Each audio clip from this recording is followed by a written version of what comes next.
เพื่อนว่าเคยได้ในเวพันนาสับเป็นมาโดแกมซ้อมเลยเฮาเป็นใจบอกครับคือการดักเพื่อคือเฮาสายในก็หุบไว้กลุ่มสุยาแล่เมาเหล้ายิงในก็หุบไว้กลุ่มเป็นหาเป็นงานในบ้านเพื่อนสายในก็หุบไว้กลุ่มสุยาแล่เมาเหล้ายิงในก็หุบไว้กลุ่มเป็นหาเป็นงานในบ้านเพื่อนพอให้เจังไงมือเลยสองคืนใจพอให้เจังไงมือเลยสองคืนเปิดเคยยกก็เป็นคู่เฮาเคยพันก็เป็นคือเฮามันยกกันก็อยากหลุดเปลี่ยนมันถึงมันดีไม่มาอยู่อยากให้เอาลดอยู่กองกว่ามันถึงมันดีไม่มาอยู่เป็นช่วงขนมเพราะว่าใครสองครั้งแล้วเขาได้ในยูทูบไล่ในขนมไล่เต้งเลยครับไล่ดองเต้งอะไรเนาะ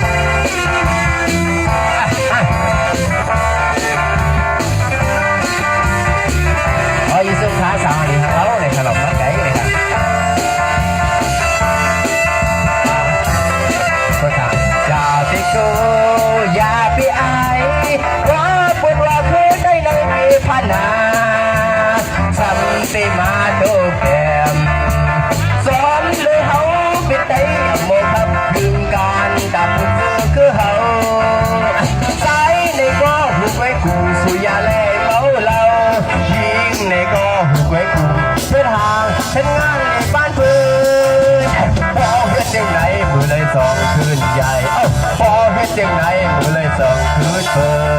ดคืออยากว่าเป็นคือเฮาคือพันก็เป็นคือเฮามันมียอมดังนี่ก็อยากลูกแกนวันหนึ่งมันตีไม่มาอยู่